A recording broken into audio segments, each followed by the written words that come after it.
তান্ত্রিকের ভণ্ডামি।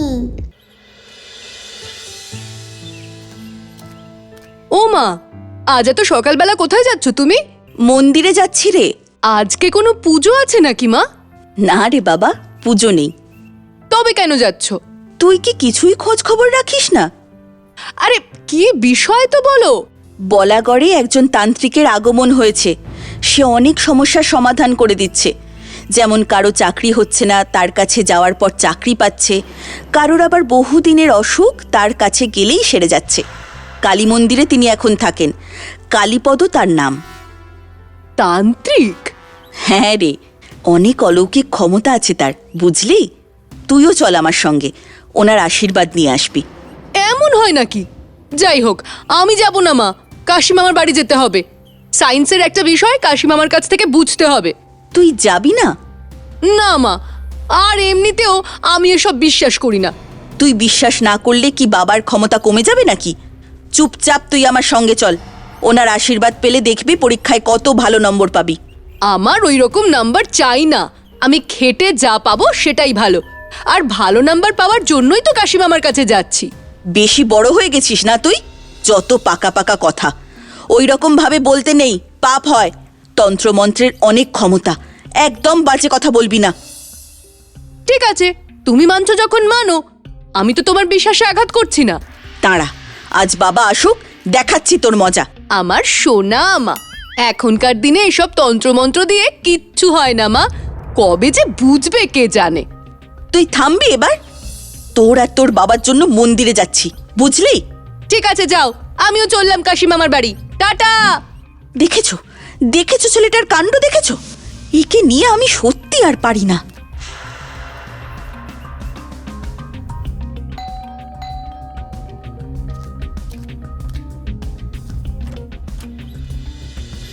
আরে তোজো বাবু, কেমন আছো? আমি তো ভালো আছি যদুদা। কাশি মামা বাড়ি আছে? হ্যাঁ, দাদা বাবু নিজের ঘরেই আছেন। ইন্সপেক্টর বাবুও এসেছেন। ওনারা গভীর আলোচনায় ব্যস্ত। আমারে বললেন কড়া কইরে লেখার চা বানাইয়ে দিতে। আচ্ছা, তাই নাকি? আমিও যাই।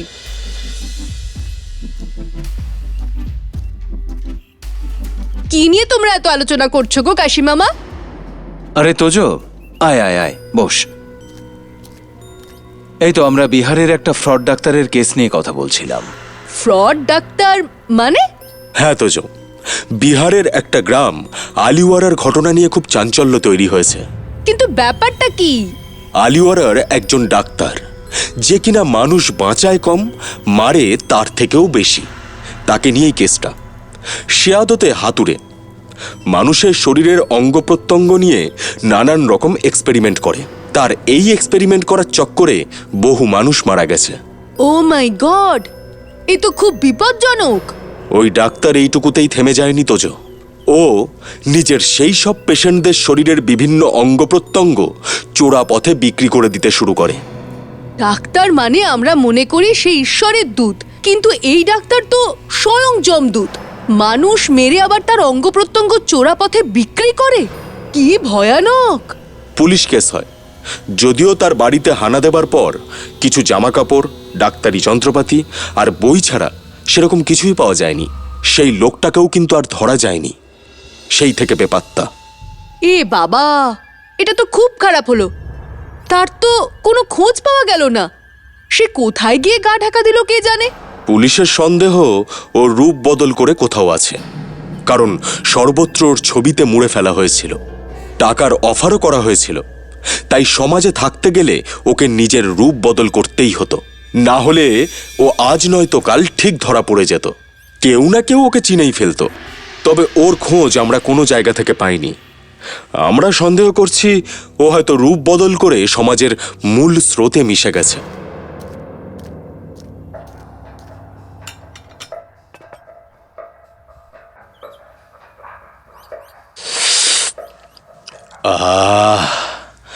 যদুদার হাতের চাটা খেয়ে পুরো মাথা ধরাটা কমে গেল। থ্যাংক ইউ যদুদা। যাই, এবার থানায় যাই। অনেকগুলো পেন্ডিং ফাইলস পড়ে আছে। আচ্ছা, আবার আসবেন। দাদাবাবু, তাহলে আপনার জন্য স্যালাড বানিয়ে দিচ্ছি। হ্যাঁ হ্যাঁ, তাই করে দাও। আজকে একটু হালকা খেতে ইচ্ছে করছে। আচ্ছা, তাই করতেছি। বুঝলি তো জো, এই লোকগুলোই সমাজের বিভিন্ন পেশার মানুষদেরকে কলঙ্কিত করে। হ্যাঁ, কি ভয়ানক মানুষ এরা। আর সবচেয়ে বড় কথা, এরা আমাদের সমাজেই নিশ্চিন্তে ঘুরে বেড়াচ্ছে। কে জানে, রাস্তা ঘাটে, বাসে, ট্রামে হয়তো আমাদের পাশের সিটেই বসে থাকে সেই ডাক্তার, আমরা বুঝতেই পারি না। হ্যাঁ, হতেই পারে। বিষয়টা বেশ জটিল কিন্তু কাশিমামা। এই কেসটা রিওপেন হলে খুব ভালো হতো। হ্যাঁ, তবে চান্স খুব কম। আচ্ছা, তুই তো এই সময় বাড়িতে পড়তে বসিস, আজকে পড়া লাটে তুলে এখানে জমিয়ে গল্প করছিস যে বড়। ধুর, মা তো বাড়িতে নেই, একা একা ভালো লাগে না। কোথায় গেছে? মন্দিরে গেছে। আমায়ও বলছিল যেতে, কিন্তু আমি যাইনি। কে নাকি এক বিরাট মাপের তান্ত্রিক এসেছে, তার আবার নাকি অনেক অলৌকিক ক্ষমতা। সে বহুদিনের অসুস্থ মানুষের অসুখ নিমেষে সারিয়ে দিচ্ছে, বেকার ছেলে মেয়েদের চাকরি পাইয়ে দিচ্ছে, আরো কত কিছু। তাকে দেখতে নাকি প্রচুর ভিড় জমেছে বলাগড়ের কালী মন্দিরে। কালী মন্দিরটাই তার ডেরা নাকি? হ্যাঁ, ওখানেই ঘাঁটি জমিয়ে বসেছে আর মানুষদের বোকা বানানোর সব কাজ চালিয়ে যাচ্ছে। হ্যাঁ, তো আধুনিক যুগে বাস করেও তোর মায়ের এই কুসংস্কারগুলো গেল না। সত্যি, আর বলো না, আমার খুব রাগ হয়েছে শুনে, তাই আমি তোমার বাড়িতে পালিয়ে এসেছি। তা বেশ করেছিস। শোন তো জো, তোর জন্য একটা গুড নিউজ আছে। তাই নাকি? কি গুড নিউজ? আচ্ছা, তুই অ্যানি বেসেন্টের লেটেস্ট ডিটেকটিভ বইটা খুঁজছিলি না? সেটা আমি অনলাইনে কিনেছিলাম, আজ ডেলিভারি দিয়ে গেছে।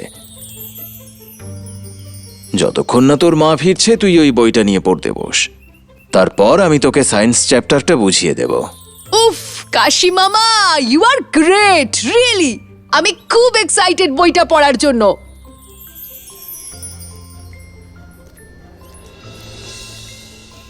কি ব্যাপার, ওখানে এত ভিড় কেন? চলো তো গিয়ে দেখি। তোরা যা, আমি এখানে আছি। এখন যদি খাওয়ার কিছু থাকতো তাহলে তো দৌড়ে দৌড়ে যেতি। আমাদের বিদ্যালয়ের পঞ্চম শ্রেণীর ছাত্র সুনীল মাহাতো নিখোঁজ হওয়ায় আমরা বাকরুদ্ধ। তাই সমস্ত ছাত্রছাত্রীদের অনুরোধ করা হচ্ছে তারা যেন খুব সাবধানে চলাফেরা করে আর অচেনা কারোর সাথে কোথাও না যায় বা তাদের দেওয়া খাবার না খায়। আদেশানুসারে বিদ্যালয় কর্তৃপক্ষ। আমাদের এখানে কিডন্যাপ? পুলিশ নিশ্চয়ই খোঁজ করছে। আজ যদি ইন্সপেক্টর আঙ্কেল কাশিমামার বাড়িতে আসে তাহলে তাকে জিজ্ঞেস করা যাবে। ঠিক আছে।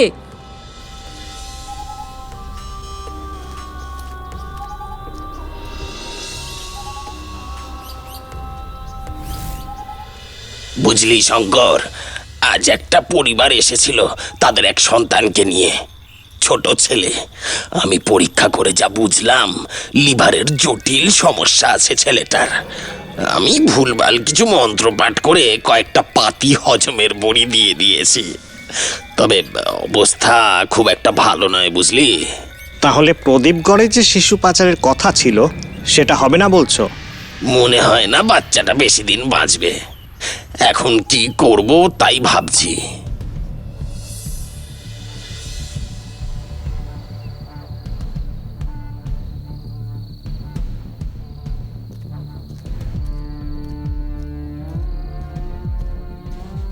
গুরু, একটা খারাপ খবর আছে। কি বলিস? না না, পুলিশ তোমার ডেনার খোঁজ কিছুতেই পাবে না, সেটা নিয়ে তুমি নিশ্চিন্তে থাকো। তবে ওই বাচ্চাটাকে ওর বাবা মা কলকাতার বড় হসপিটালে নিয়ে যাচ্ছে।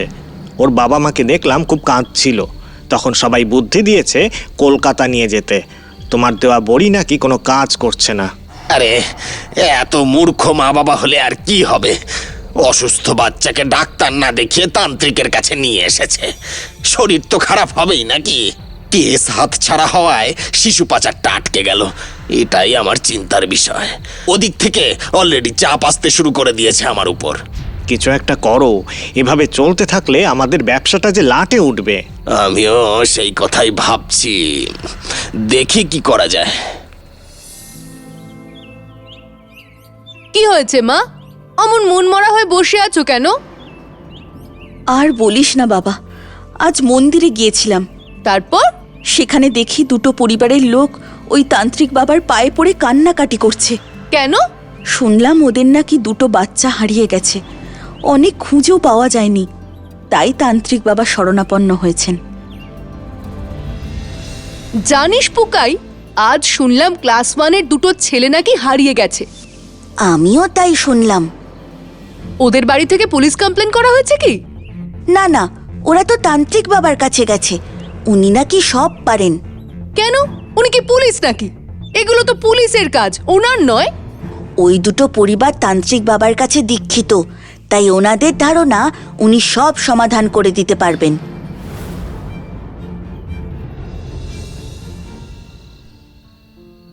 বাবু, আজ রুটি নিয়ে আয় তো। কেন?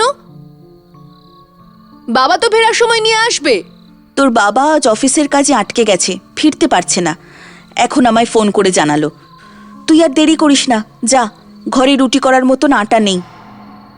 রাত তো প্রায় 10টা বাজে, সব দোকানই বন্ধ হয়ে গেছে। এখন কোথায় আমি রুটি খুঁজবো?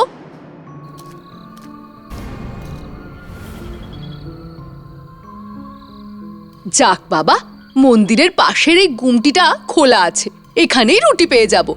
আর হাঁটতে ভালো লাগছে না, সেই কখন থেকে রুটি খুঁজেই চলেছি। এই তাড়াতাড়ি গাড়িতে তোল তোল। ধুর, এত ভারী এ টানা যায় নাকি? এই কথা কম, কাজ বেশি করো, তাড়াতাড়ি হাত চালাও। কি ব্যাপার, এত রাতে এরকম লুকিয়ে ওরা কি পাচার করছে গাড়িতে করে? এত বড় দুটো বস্তাতেই বা কি থাকতে পারে? এই এটা এটা তোল। এটা যদি এখানে পড়ে থাকে আর কারুর নজরে পড়ে, তাহলে লোকে সন্দেহ করবে। তোল তোল তোল তোল তোল। ওটা ফুলমালার জায়গায় ফেলে দিও, সকালে যখন পরিষ্কার হবে তখন ওটাও ফেলে দেওয়া হবে, কারোর চোখেও পড়বে না আর কারোর সন্দেহও হবে না। চলো এবার।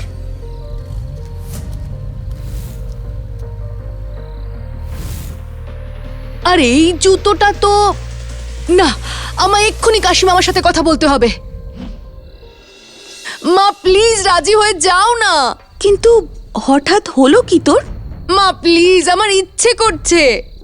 আমি এই ছেলের কিছুই বুঝতে পারি না বাবা, হঠাৎ করে কেন ওর কাশিমামার কাছে গিয়ে থাকতে ইচ্ছে করছে কে জানে। তা রুটিটা খেয়ে যাবি তো নাকি? হ্যাঁ হ্যাঁ, খেয়ে যাব।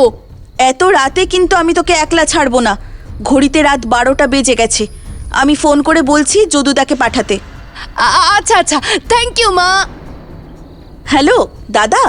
কি ব্যাপার, এত রাতে সব ঠিক আছে তো? হ্যাঁ দাদা, আর বলবেন না, তোজো বায়না করছে এখনই যাবে আপনার কাছে, রাতে আপনার কাছে থাকবে। আমি বললাম রাত হয়ে গেছে, কাল যা, কিন্তু ও কিছুতেই শুনছে না। ঠিক আছে, অত চিন্তা করো না, আমি যদুদাকে পাঠাচ্ছি। তোজোকে ওর সঙ্গে পাঠিয়ে দাও আমার কাছে। কি হলো রে তোজো, সব ঠিক আছে তো? এত রাতে আসার জন্য বায়না করলি কেন? মামা, তুমি একবার ইন্সপেক্টর আঙ্কেলকে খবর দেবে, দরকার আছে। বুঝতেই পেরেছি কেস গন্ডগোল। কি হয়েছে বল আমাকে। আজ আমি অনেক রাতে মন্দিরের পাশের গুমটি থেকে রুটি নিয়ে ফিরছিলাম, তখন দেখি সেই তান্ত্রিক আর তার সহযোগীরা একটা কালো রঙের গাড়িতে দুটো বড় বড় বস্তা তুলছিল। আর গাড়িতে যারা ছিল তাদের সবারই মুখ রুমাল দিয়ে বাঁধা। গাড়ি থেকে এক পাটি জুতো পড়ে যায়। তান্ত্রিকের সহযোগী বলল ওটা ফুলমালা ফেলার জায়গায় ফেলে দিতে, সকালে পরিষ্কার হওয়ার সময় সেটাও ফেলা যাবে, তখন আর কেউ সন্দেহ করবে না। আমি তখন সেই দিকে গিয়ে দেখি এক পাটি বাচ্চা ছেলের জুতো।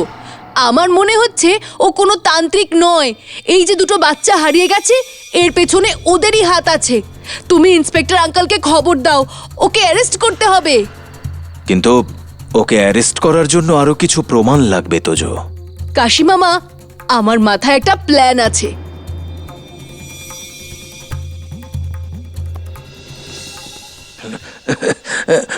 প্রভু, আমার আর কেউ নেই প্রভু, ওই আমার একমাত্র নাতি কদিন ধরে পেটের যন্ত্রণায় ভুগছে। আপনি আপনি কিছু একটা করুন, ওকে ওকে সুস্থ করে তোলার জন্য যা দরকার হয় আমি সব করতে প্রস্তুত, তবে ওর যেন কোনো ক্ষতি না হয় প্রভু। বাবা গো, মা গো, মরে গেলাম গো, কি যন্ত্রণা! উফ, ওরে বাবা! দেখি বাবা, এদিকে এসো দেখি। ওকে দুধ খই খাওয়ালেই এরকম ছটপট করে কেন বাবা? কিচ্ছু না, এটা সামান্য গ্যাসের যন্ত্রণা। দুগ্ধজাত দ্রব্য খেলে তো বাড়বেই। মূর্খ বুড়ো লোক একটা। এবার ওর মূর্খামির সুযোগ তুলতে হবে আমায়। বলছি, বা দুধ দই এসব খাওয়ালেই কি এরকম ব্যথা করছে? তার মানে শ্রীকৃষ্ণ ওর উপরে ক্ষেপে আছে, ওর প্রাণের ভয় আছে এখন। আমি একটা বড়ি দিচ্ছি, তবে এ রোগ যে সে রোগ নয়, ওর জন্য মৃত্যুঞ্জয় যজ্ঞ করতে হবে আমায়। 7 ভরি সোনা লাগবে সেই যজ্ঞে। এই সোনা ছাড়া মৃত্যুঞ্জয় যজ্ঞ অসম্পূর্ণ। ওকে বাঁচানো যাবে না, বাঁচানো যাবে না, ব্যবস্থা করতে হবে কিন্তু। হ্যাঁ, তবেই তোমার নাতি পুরো সুস্থ হবে। আমার মা বাপ মরা একমাত্র নাতির জন্য এইটুকু আমি করতে পারবো না? তা আবার হয় নাকি? বাবা, আমি আপনার যজ্ঞের জন্য যা যা লাগবে সব দিতে প্রস্তুত, শুধু ওকে বাঁচিয়ে তুলুন। বেশ, তাই হবে। মায়ের নামে কাল শনিবার অমাবস্যার রাতে হবে মৃত্যুঞ্জয় যজ্ঞ। তবে শর্ত একটাই, ওকে একা রেখে যেতে হবে এখানে। আচ্ছা, তাই হবে। যা, তোরা এবার চলে যা।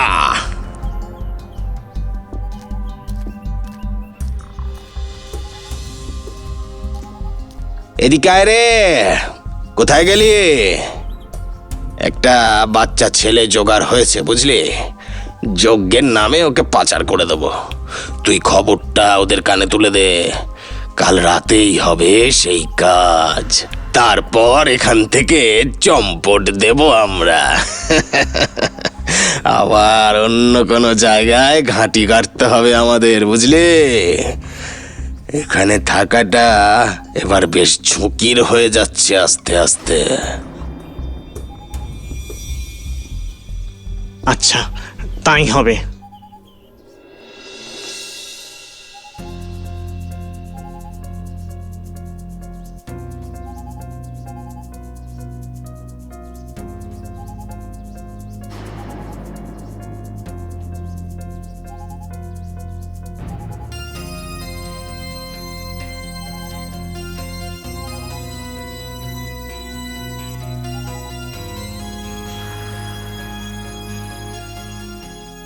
আরে এসো এসো এসো, তোমাদেরই তো অপেক্ষা করছিলাম। তিথি বয়ে যাচ্ছে যে। বাবা, আপনি যা বলেছেন আমি সব নিয়ে এসেছি। আপনি শুধু আমার একমাত্র সম্বল। আমার এই নাতিটাকে সুস্থ করে দিন দয়া করে। চিন্তা নেই, চিন্তা নেই, মায়ের কৃপায় সব ঠিক হয়ে যাবে। তুমি ফিরে যাও, কাল সকালে দেখবে নাতি সুস্থ হয়ে তোমার বাড়িতে ড্যাং ড্যাং করে ফিরে গেছে।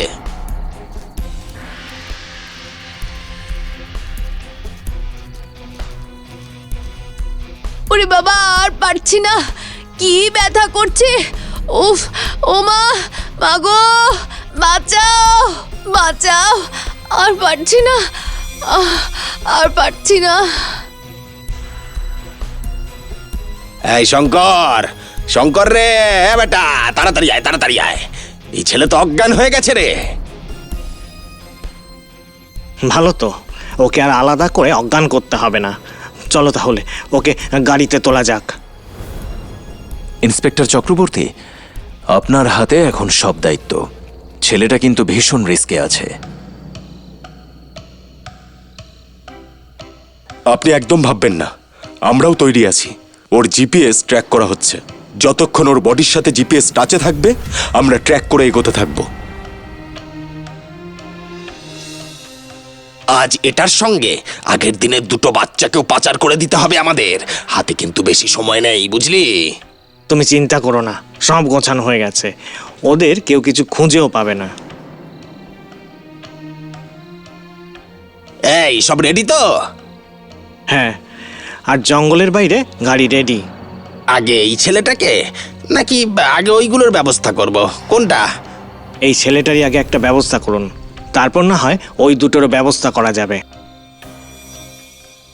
আমার ইঞ্জেকশনটা দাও তো।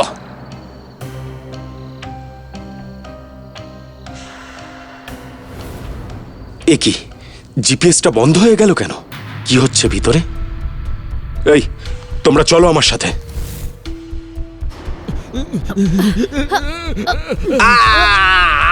বাবা গো, মেরে দিল আমায় এই বেটা শয়তান। ধরুন ওকে, ও বাচ্চা পাচার করবে বলে আমাকে এখানে নিয়ে এসেছিল। আর ওই যে দুটো বাচ্চাও অজ্ঞান হয়ে পড়ে আছে, ওদের পাচারেরও কথা হচ্ছিল। তোজো, তুমি ভীষণ সাহসিকতার পরিচয় দিয়েছ। জীবনের ঝুঁকি নিয়ে তুমি যদি এই কাজ না করতে, তাহলে এই পাচার চক্রের নাগাল আমরা হয়তো কোনোদিনই পেতাম না। আলিওয়ারার কেসে যে অভিযুক্ত এই সেই বাচ্চা পাচারকারী কালীপদ, ওখান থেকে পালিয়ে আসে বলাগড়ে, তারপর রূপ বদল করে তান্ত্রিকের রূপ নিয়ে জাঁকিয়ে বসেছিল। এখানেও অনেক মানুষের প্রাণ নিয়েছেও, অনেক বাচ্চা পাচার করেছে। এখানে কাজ মিটিয়ে অন্য জায়গায় গিয়ে আবার অপরাধ করার জন্য প্রস্তুতি নিচ্ছিল ওরা। জেরা করে সব জানা গেছে। Thank you so much Tojo. তুমি না থাকলে এই ভয়ানক অপরাধীদের পুরো টিমটা ধরাই পড়তো না। Thank you. সাব্বাস তোজো, অসাধারণ। I am proud of you.